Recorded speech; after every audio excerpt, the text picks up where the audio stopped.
You ever see a company's stock price make a move and you just wonder what on earth is going on? Well, a lot of the time, the answer is buried in a formal document that looks, let's be honest, a little intimidating. Today, we're going to crack the code on one of those. We're breaking down a recent announcement from Axita Cotton to really understand the story behind all the corporate jargon. Let's dive in. Okay, so here it is, the official filing. I know, it looks like a wall of text, right? But trust me, all the juicy details are in here. And you don't have to read the whole thing, just look right under the header at the subject line. It tells us this is the outcome of board meeting. So right away we know some pretty important decisions were just made. So what exactly did they decide? Well, once you cut through all the formal language, it really boils down to this 1-2 punch. First, the board signed off on the company's latest financial report card. And second, and this is the part that usually gets investors talking, they recommended giving out bonus shares. These two things are the core of the whole announcement. And here's our game plan for breaking it all down. We'll start with the big news, then we'll decode those financials. After that, I'll explain what a bonus share actually is. We'll see the step-by-step process for how it all works, and finally, we'll wrap it all up with a final takeaway. Nice and simple. All right, section 1, a company's big news. We're looking at what the top brass at Axita Cotton decided on that Monday, January 5th. Okay, so let's jump into that first big piece of news, the financials.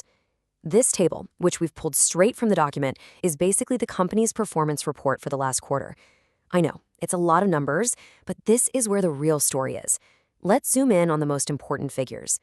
Which brings us right to section 2, decoding the financials. Time to see what these numbers are really telling us about how the company's doing. So, the first big number that jumps out at you is this one, 89.63 crore rupees in total income. Just as a refresher, 1 crore is 10 million, so we're talking about a significant chunk of change here. Think of this as the top line number. It's all the money that came in the door over those 3 months. But, how much you make is only half the story. The real question is, after you pay all the bills, the salaries, the taxes, what's actually left in the bank?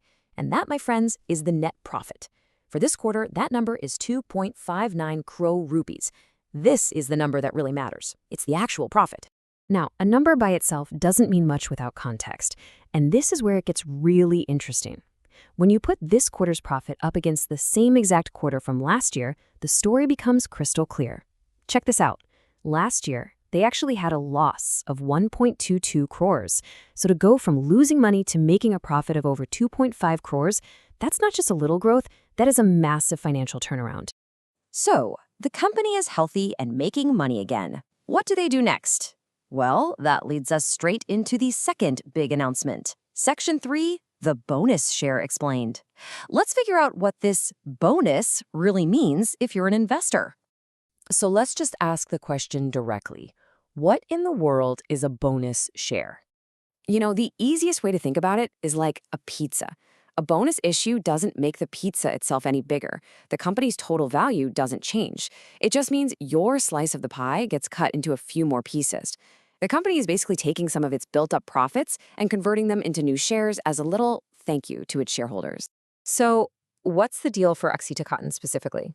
Well, they've announced a 1-for-10 ratio. It's super simple. For every 10 shares you already own, you get 1 brand new one, completely free. And what does that do to the company's overall structure? Well, before this, the company had about 34.77 crore shares out there. After the bonus, that number is going to jump up to about 38.25 crore shares. So you can see, the total pool of shares just gets bigger. And just to show you we're not making this up, this info comes directly from the filing itself. This is the exact table where the company lays out the before and after numbers. It's all right there, black and white, in the official document. Okay, so this all sounds pretty good for shareholders, right? But it doesn't just happen with the flip of a switch. There's a whole process. That takes us to section 4, how it all works. Let's walk through the steps to get from a recommendation to reality. The filing gives us a really clear timeline. First, the board recommends it. That's what happened on January 5th. But, and this is important, it's not a done deal. Next, the shareholders themselves have to vote to approve it. Then comes the most critical date on the calendar, the record date, which is set for February 13th. And finally, if it all gets the thumbs up, boom, the new bonus shares show up in investors' accounts by March 4th. A very clear step-by-step plan. Now, let's just pause on that term record date because it is absolutely crucial. Think of it like a snapshot in time. The company takes a picture of its shareholder list on that exact day, February 13th. If your name is on the list, you get the bonus shares. If you buy the stock a day later, on the 14th, you're out of luck. It is the official final cutoff date. Okay, we've gone through the numbers, we've gone through the process, so let's bring it all home in our final section, the final takeaway. Why does any of this matter? And what is it really telling us? So, when you put all these pieces together, a few key things become really clear. First, that financial turnaround from a loss to a profit is a huge signal of health. Second, by issuing bonus shares, the company is sending a clear message that it wants to reward its investors.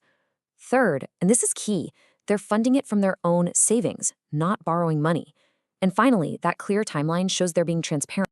So, when you step back and look at the whole picture, a company bouncing back from a loss, making a solid profit, and then immediately deciding to reward its shareholders using its own reserves, it all seems to point in one direction.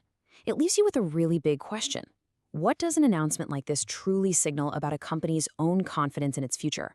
And that is the real story hiding inside that formal document.